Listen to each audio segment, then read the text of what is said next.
If I take that out, can you hear me now?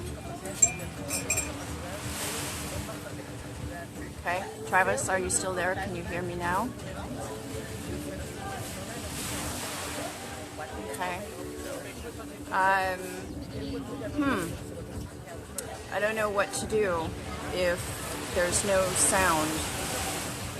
Yes, you can hear me now. Okay, great. I'll take these out then, and just hope that it doesn't get too loud in here with just using the sound from the phone. Sorry about that. I have no idea why. Every week there's a new challenge for me doing Facebook Live. I'm like the poster child for go ahead and do it. It'll all work out. Good, I'm glad it sounds better now. So like I said, today we're going to talk about how to create a vision for your life. And rarely do I run across anybody that has a full-blown vision for their life, a proper vision created for their life that hasn't gone through some kind of program or mentoring or something to make that happen. It normally doesn't just occur that someone creates a vision for their life. And if you think about it, a lot of times we create mini visions. We create a vision for a day or a vacation or a particular event that we're going to be involved in. And what I mean by creating a vision, rather than just a visualization, I'm a big proponent of visualization. When I was a sales trainer, one thing I always talked about was when you're in the shower in the morning, create visualize how you want your day to go by creating it step by step from the mood you're in when you're driving to work. Every single thing that happens all day exactly the way you want it to be. But creating a vision is different than visualization, okay? So when you're creating a vision, even for something small, let's say for an event or a vacation or something like that, you think about it, you make decisions, you make a plan, and then you have action steps that help you to follow through on that plan, right? And that's kind of what you do when you're creating a vision for your life. But when you're creating a vision for your life, it goes much, much deeper. It requires more preparation, more introspection. It really requires peeling away a lot of the layers of who we think we are to get down to who we really are, to be able to figure out what it is that you really want in your life. So that's a huge step.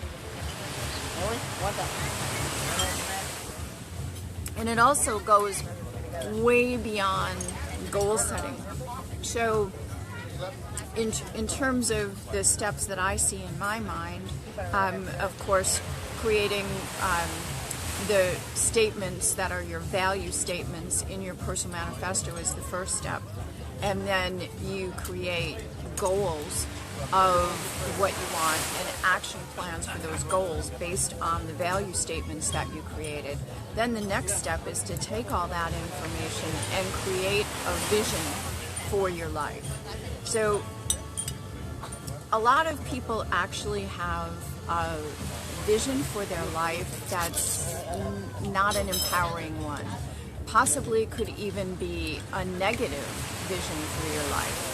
And the fact is that most people aren't consciously creating a vision for their life, like I said before.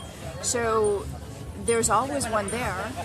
There's a vision for your life that's operating, and every second of every day it's playing out, and it's up to you if it's going to be an empowering one that you consciously create or not. So now that you know that there is one that's going on, why not take the time and put in some effort and consciously create a vision that's going to serve you and help you create the life of your dreams, the life that you want to live. because that's what it's all about. So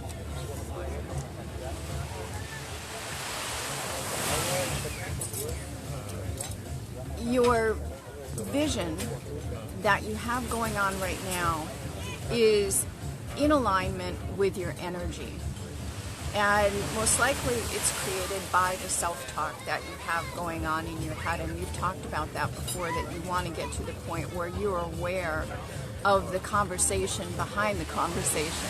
The conversation is always going on in your head all day long, no matter what you're doing.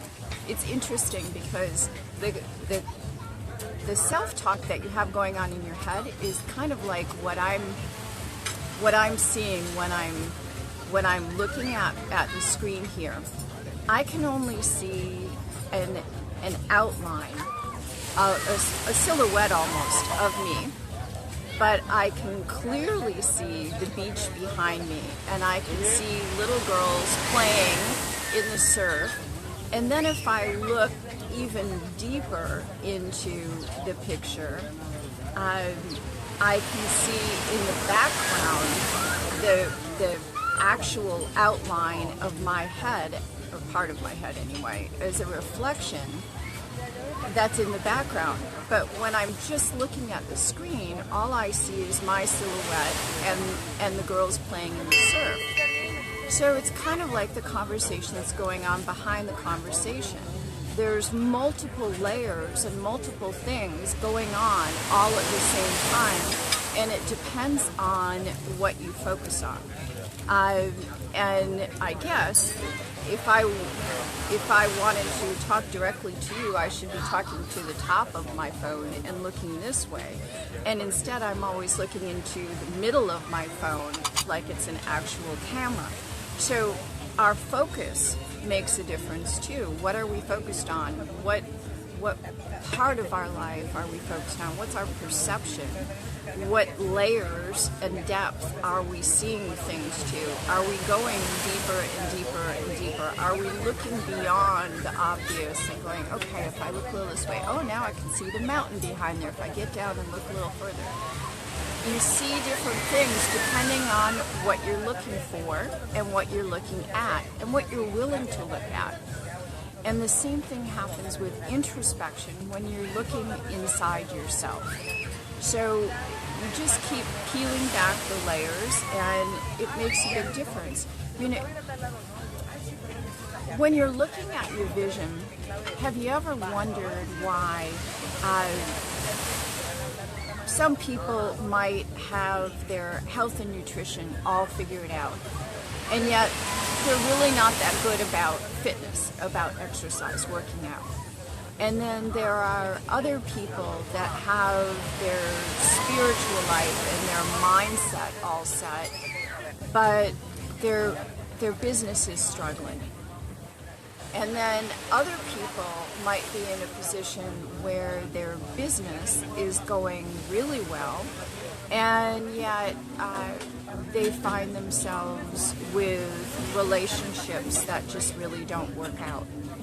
So why is it that you can have one or two or even multiple areas of your life mastered, and then other areas are just kind of or maybe really bad?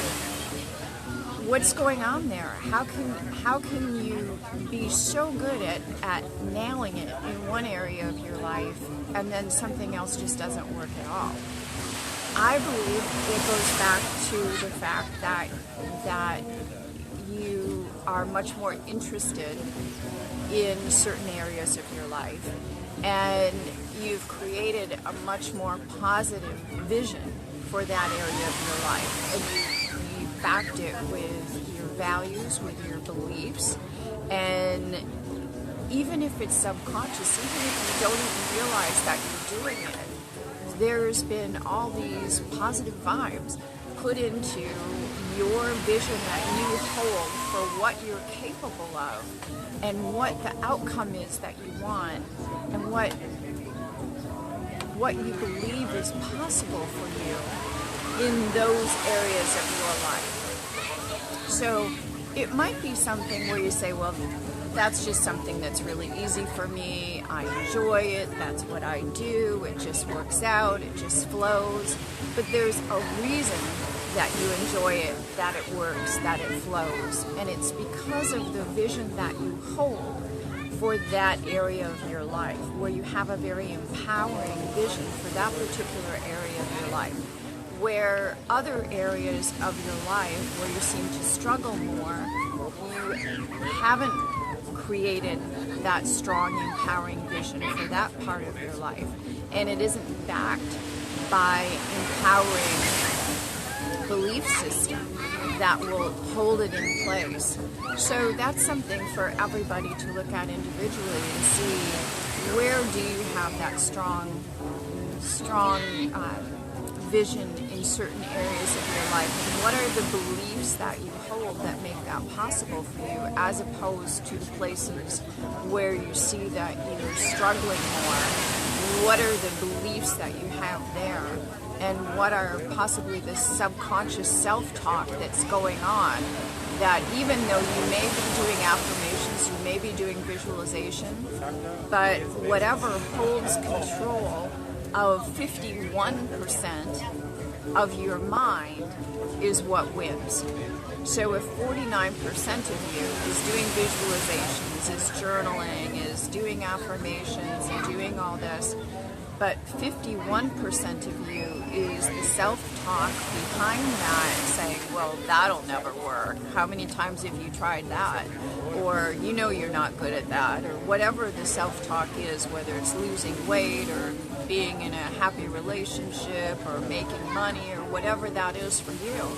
You have to go deeper and find out what that self-talk is. So take some time today and really think about that. Run it around in your head and say, okay, let me really look at this. Where is this going on for me? Where am I just on autopilot and everything is running smooth, and why is that? And where am I not on that smooth track, and why is that happening? And see what you come up with.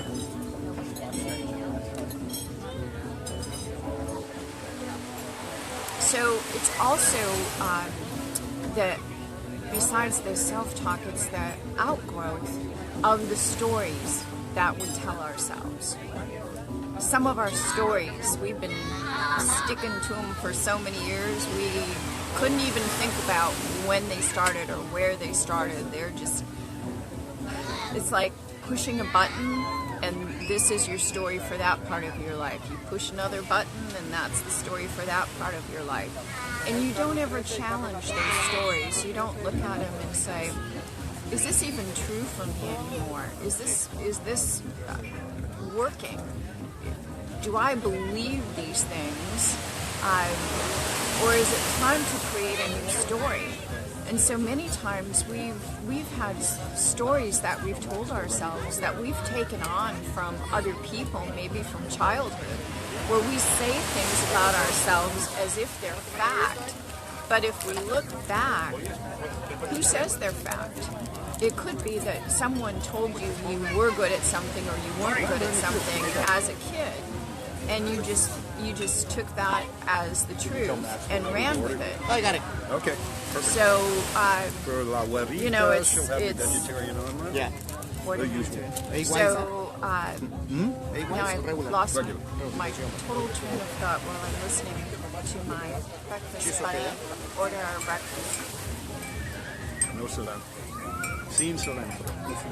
So anyway, okay, the stories. That's what we were talking about, stories. Yeah, and I'll have the So, eggs and scrambled. look at the stories in your life. Look at the things that are automatic explanations for you of why your life is the way it is, why certain aspects of your life are the way they are. No, it is. And then, hi Sammy. And then when you look at those stories, decide if that story that you've been telling yourself is really serving you, if that's really moving you forward and empowering you, taking you closer to the life that you want to create.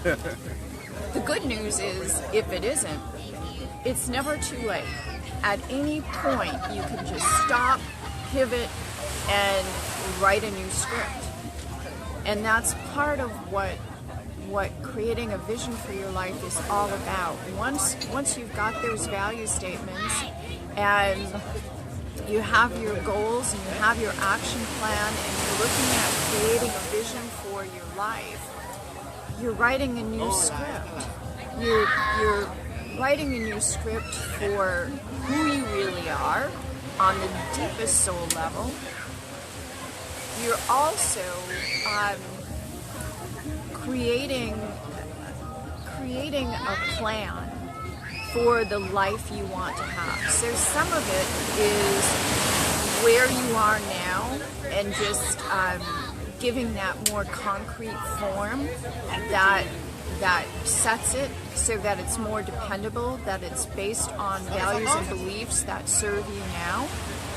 And the other part of it is creating a vision for where you want to go, who you want to become in your life, what you want your life to look like, what you want your relationships to look like, what you want your business to look like, what you want your body to look and feel like, how healthy do you want to be, what kind of information do you want to be putting in your mind on a daily basis.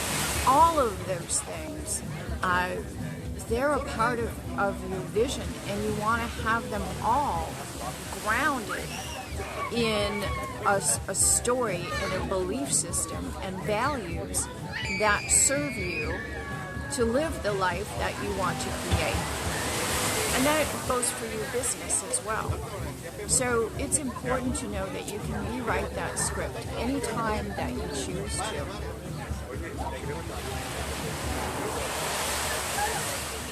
The question is, have you so far created a vision for your life that's inspiring? Because 5 years or 10 years or 20 years from now, you're going, I hate using the word regret. So I don't know, let's just say that you're going to be more disappointed in, because I really don't believe in regrets, you're going to be more disappointed in the things that you didn't do than the things that you did that didn't turn out perfectly. And I think that's important because it's not about creating a perfect life. It's about creating a perfect vision for what makes you uniquely you. That's the thing. It's all about you. You want to create an individual vision, a vision that if you had it, your vision written out and you handed it to someone else, they would say, wow, this is you. This is totally you. It's not them. It's not someone sitting here at the restaurant at the next table. It would only be your vision in your uniqueness, all of your quirkiness that makes you you. So it's a vision that's uniquely yours, that allows you to be happy and fully express yourself. And that's really the purpose of a vision. Is it's a tool that aids you in recognizing and becoming everything that you want to be. Rob, I see you're asking me, what are you saying? Philosophically, or are you telling me that my sound is not working again? So, I know Travis told me at the beginning that there was an issue with the sound, so I took out my earbuds, but then he said it was sounding good. So if you're telling me that you can't hear me, then I'm not sure. So if it's philosophically, you'll need to watch the replay of this. If it's sound, then I will need to do a replay of this. So one or the other, we'll figure it out. Nobody else since the first couple minutes has said that there was anything wrong with the sound. So I'm happy that you're here. I hope everybody has been able to hear me. Creating a vision is such an important topic, and we're going to be talking more about that in the future. There are a lot of articles on this topic or surrounding and supporting this topic on agelesslifestyleafter50.com. So if it's a topic that you're interested in, and I guess I'll see when I get home in a few hours and watch this back, if there was a problem with the audio, then I will redo it. Of course, it won't be exactly the same, but we'll see what happens. But there are a lot of articles that you can go and watch, so go and read. So one way or another, we'll get this all figured out. And the other thing is, if you haven't done your manifesto yet, or if you haven't bought the goals program and gone through that yet, both of those are in the right-hand column on Ageless Lifestyle After 50. And for now, the manifesto, what do you stand for, is still free. And of course, you can purchase the goals program. So if you have any questions on this topic or anything else that you would like to discuss, feel free to send me your questions or topics. And I appreciate you all being here. I hope you could hear me. And I will be back here next Saturday, same time, 8 o'clock Mountain Time, every Saturday, live from Office Restaurant, Medano Beach, Cabo San Lucas. See you then. This is Lynn Pierce saying goodbye for now. Bye.